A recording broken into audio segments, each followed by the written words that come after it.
Excuse me, so now we're back again, and we were back for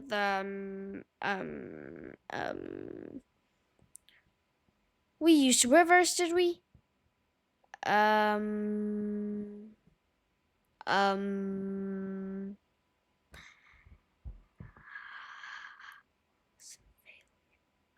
oh, we are on the sixth labor, just checked it. So, Heracles was sent to a dark forest named Lake Stymphalus, where a flock of terrifying birds had taken over. And they were called the Stymphalus birds.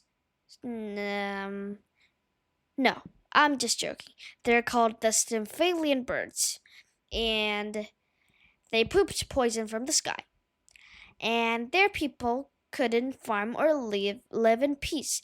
Every time they stepped outside, they were attacked from above by the birds.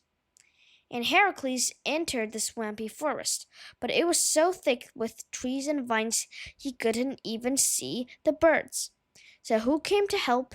The goddess Athena. She gave Heracles a special gift, two bronze clappers made by the god Hephaestus. When Heracles clanged them together, clang, clang, clang, the sound was so loud it echoed through the trees and scared the birds into the sky. Once they flew up, Heracles took aim with his bows and shot them down one by one. And the rest of the birds who survived flew far away and never came back. And Labor 6 was complete. I'm going a little bit fast right here because I normally do not use so much time recording, so I'm just gonna keep going. Labor 7 was the Cretan Bull. King Eurystheus now sent Heracles across the sea all the way to the island of Crete, ruled by King Minos. And his task was to bring the mighty Cretan Bull. But that wasn't just any bull. It was a giant, snorting, fire-breathing bull sent by Poseidon himself. Here's the story. Poseidon had given this bull to King Minos, expecting,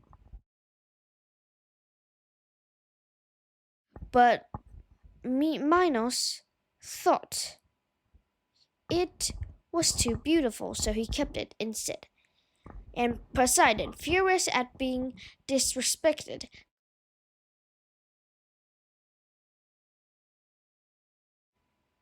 excuse me for a moment over there. So Poseidon cursed this bull and turning it wild, dangerous, and full of rage. When Heracles arrived, the bull was rampaging near the shore, snorting steam from its nose. Heracles didn't use a sword. He ran straight at it, dodged horns, grabbed it by the horns and neck, and with pure strength wrestled it to the ground. The bull bucked and kicked, but Heracles never let go. He finally tied his legs, calmed it down, and sailed it back to Greece. King Eurystheus took one look at the angry bull and said, "No thanks." And so Heracles released the bull into the wild. 7 labors down, 5 to go.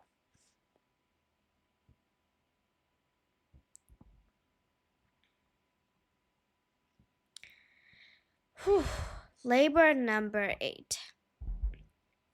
King Eurystheus gave Heracles a chilling task. Bring me the mares of Diomedes, the wild horses that eat human flesh. Yes, you heard that right. Carnivorous horses, man-eating monsters, kept by a cruel king named Diomedes, son of the war god Ares. Okay. Diomedes ruled Thrace, a coastal kingdom, and he loved feeding travelers to his forces just for fun. Heracles traveled to Thrace with a group of brave companions. They snuck into the stables at night and tried to steal the horses. But Diomedes found out and attacked with his soldiers. Heracles fought them all off, but the battle was long. To calm the horses, Heracles realized what needed to be done. He took Diomedes himself, the cruel king who had fed others, to the mares and fed him to his own horses.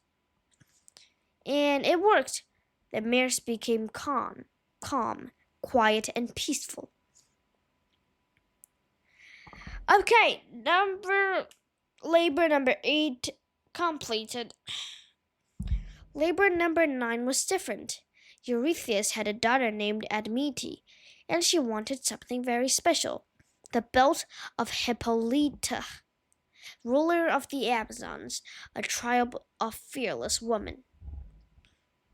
This wasn't just any belt. It was a magical golden girdle given to Hippolyta by Ares. It gave her strength and authority, and only the greatest warrior could wear it. And when he arrived in the land of the Amazons, Queen Hippolyta greeted him kindly. "You are Heracles. I've heard of your strength. Why have you come?" Heracles told the truth. "I need your belt. I don't want to fight you, but my task depends on it." Amazingly, Hippolyta agreed to give it to him. No tricks, no war. But Hera, disguised as an Amazon, spread a rumor. Heracles is here to kidnap the queen, and so the Amazons panic. They charge at the ship, swords drawn and arrows flying.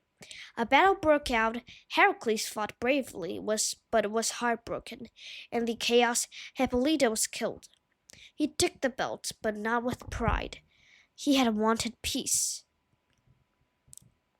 When he returned, Eurystheus gave the belt to his daughter.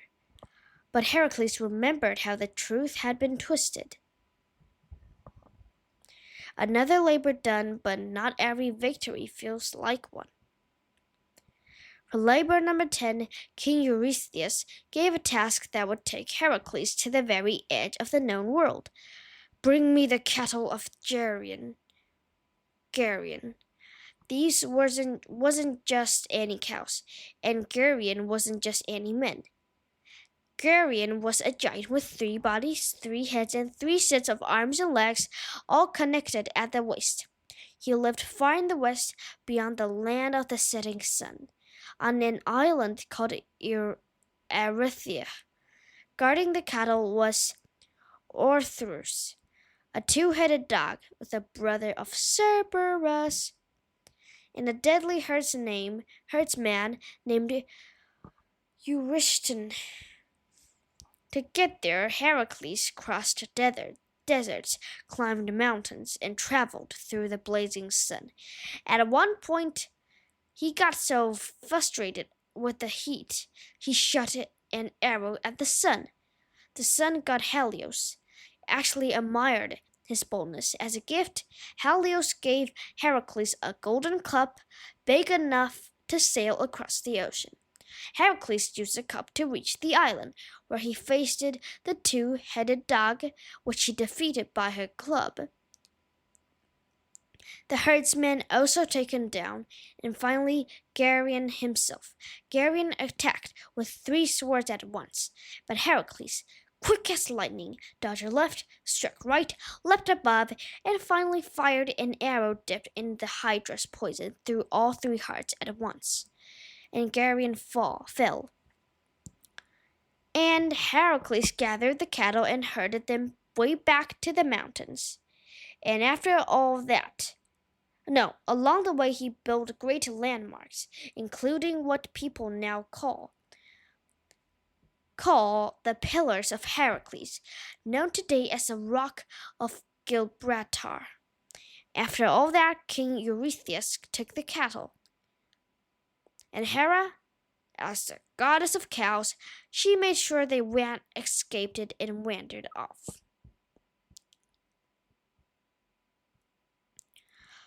Okay, next part. I enjoy this podcasting so much. Okay, labor number 11. The golden apples of the Hesperides. King Eurystheus smiled his nastiest smile yet and said, For your next labor, bring me the golden apples of the Hesperides. These apples weren't ordinary fruit. They were divine, glowing, golden, and be able to grant immortality. They grew in a secret garden, far beyond the mortal world, but the garden was protected by the Hesperides, the beautiful nymphs of the evening, daughters of night, and a 100-headed dragon named Ladon, who never slept. Heracles didn't even know where the garden was. He spent many weeks searching, asking gods and monsters alike. Along the way, he had wild adventures. He freed Prometheus, the titan who was chained through the rock because he gave fire to mankind. He fought wild beasts, crossed oceans, and even visited the edge of the world again. Finally, Prometheus told him the secret. You cannot pick the apples yourself. You must ask Atlas, the titan who holds up the sky. And Heracles found Atlas, standing tall and high, holding the entire heavens on his shoulders. Atlas, Heracles said, will you fetch the apples if I hold up the sky for you? Atlas smiled. Deal. He handed the sky to Heracles. Huge, heavy, and crushing, and walked off. Time passed. Heracles stood there, straining under the weight of the entire cosmos. Atlas returned with the apples, but said, you know what? I'll just take these to Eurystheus myself. You can stay here forever. Uh-oh, but Heracles, ever clever, said, that's fine. Just help me adjust the sky for a second, then you can go. Atlas agreed. The moment he took back the sky, Heracles grabbed the apples and walked away, grinning. And now, labor 11 complete. Now one last final task remained, the hardest, darkest, and the most dangerous of them all. King Eurystheus had run out of ideas. Heracles had beaten monsters, tricked titans, and survived everything thrown at him. So now the king gave him the impossible. Bring me Cerberus, the 3-headed dog that guards the gate of the Underworld. But one rule, you must use no weapons. No sword and no arrows, no club, just Heracles. To enter the Underworld, Heracles sought out the help of the gods.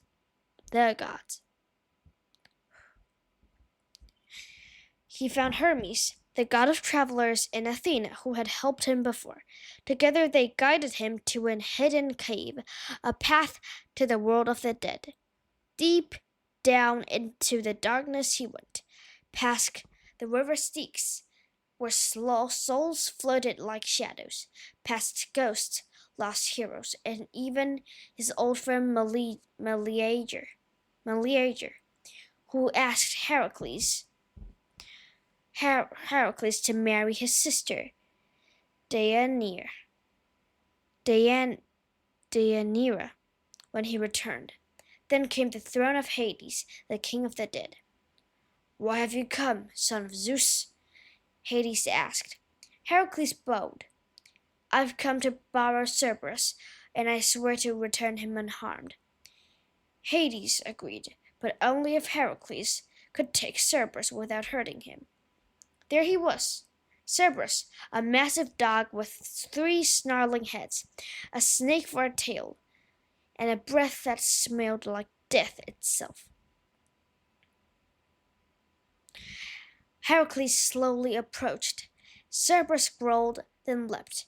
With a roar, Heracles grabbed the beast by its neck, wrestling all 3 heads at once. Cerberus bit, scratched, thrashed, but Heracles never let go. He wrestled him like he had the Nemean lion, and at last Cerberus gave in. Heracles lifted him, still alive, and dragged him out of the Underworld. When King Eurystheus saw Heracles appear with a snarling, writhing dog from Hades, he leapt into his jaws screaming. Heracles returned Cerberus safely. safely, and the final labor was complete. And that was the story of the 12 labors of Heracles. From battling monsters to facing gods, to cleaning poop-filled stables and tricking titans, Heracles proved again and again he was more than just strong. He was clever, brave, and deep down, kind. But these labors weren't just about completing tasks. These were about redemption. After losing his family in a moment of madness, Heracles chose not to give up, but to make things right. He faced fear, loss, betrayal, and still kept going. After the labors, Heracles became famous across the world. He went on more adventures, joined the Argonauts, fought in wars, and even helped the gods. His end came in another tragic story, one filled with pain and poison. But in the end, Zeus welcomed him to Olympus. Heracles became a true immortal, and the gods finally recognized him as one of their own. Today, people still talk about him in books, movies, games, and now podcasts. Because Heracles reminds us that even heroes make mistakes. But it's what we do after the mistakes, how we choose to grow, that makes us legendary. I'm Ariel, your host of Tales of Olympus, and thank you for listening to this epic 12-part journey. If you enjoyed it, make sure to follow, share, and check out Season 1 if you haven't already. It's all about the Olympian gods. And don't worry, more heroes, more monsters, and more myths are on the way. Until next time, may the gods watch over you. My name is Ariel. I'm 10-year old, and I'll see you next episode.